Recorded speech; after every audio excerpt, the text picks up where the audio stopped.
but it is quite understandable that the system is completely overloaded with 1 billion people. Especially that most of these patients don't have any money for the treatment or for the medication.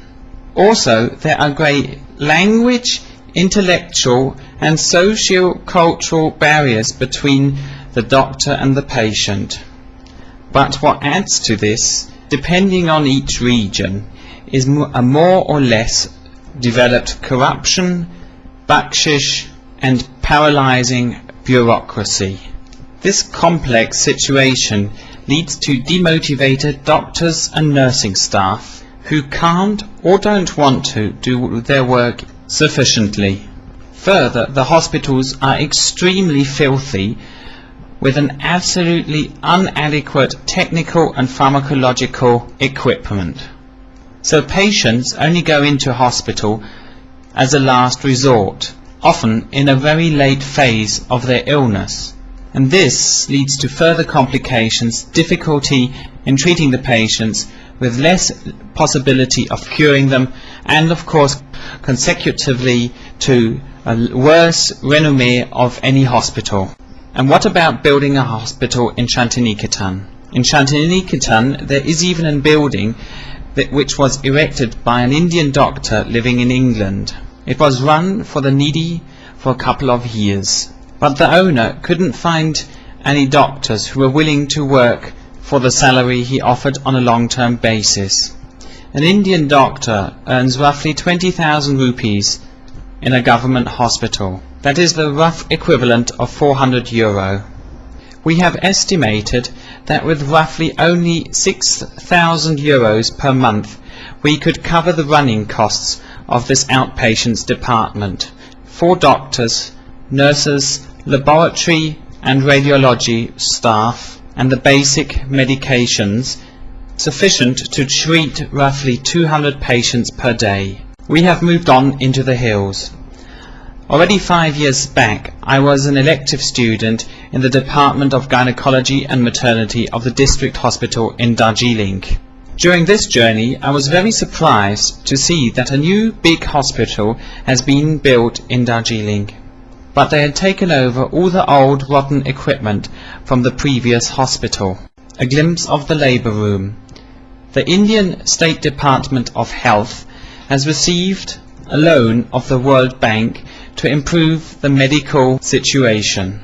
The loan is restricted to what the money is allowed to be used for. It is used to purchase new equipment or to build new hospitals like here in Darjeeling, but not to create a sustainable upkeep of the hospital and equipment. When ordering a new piece of equipment, any kind of spare part has to be ordered with it at the same time. When these have been used up or have gone missing, then the equipment has often seen the end of its practical life. A new touch of paint or renovating a hospital is absolutely seldom. Kolkata has the reputation to be the filthiest city and the poorhouse of India. I was very surprised to see how lively, green and clean this metropolis is. This city lies on one arm of the Ganges. On the other side is Hora, which used to be a million big slum. It is there where the German NGO Ärzte für die Dritte Welt, or better known in English, German Doctors, has got an outpatients department for several decades. I had actually expected a bigger institution. It really is not very much more than an outpatients department with a very small pediatric ward.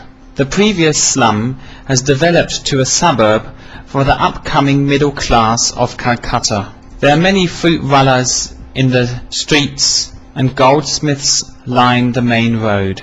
The outpatients department of the German doctors seems very primitive in comparison to the many clinics in the close surrounding which have even got CT scanning. The slums have been driven to the outskirts, so the German doctors have to take their mobile clinics and drive far out to be able to take care of the needy. Now we have gathered many impressions, but let's come back to our question. Are we wanted, needed and up to it.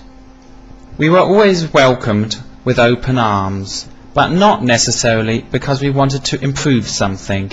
Everybody has got their own reasons, for example out of pure interest of this completely different world, Europe, or just plain friendship.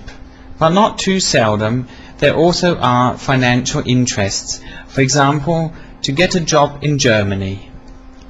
But I can understand the Indian people very well, where the colonial times are only just 50 years ago. They don't want to be colonialized by Development Corporation, but we could do with the money quite well. Needed? Plenty of things are needed in India. We surely could soothe the suffering of a few, but we couldn't solve the actual problem. That would be pure symptomatic pain therapy without resecting the infected appendix. And up to it, I must admit that towards the end of our journey, we had a great longing for Germany, home and food. To permanently leave back friends, culture and family would be really difficult. During our journey, we often came across the negative impact of foreign non-governmental organizations. Here are some examples. The children in Leer now go to school, but therefore they don't know anymore how to build a house, or to plough the field, or to cook a cup of tea. Therefore they speak English fluently, and they migrate to the big cities looking for work. The parents stay back and get older and older and can't plant the fields anymore. A social structure which has grown over centuries is eradicated in just one generation.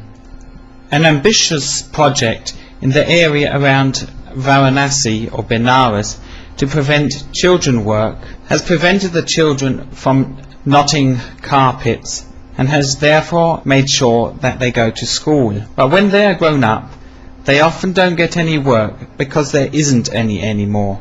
And further, the traditional handicraft of the carpet maker in North India is dying out, because you can only learn the speed and the quality what is needed as a junior. Finally, this has led to a loss of the breadwinner of the family and a consecutive impoverishment of the population living in this area.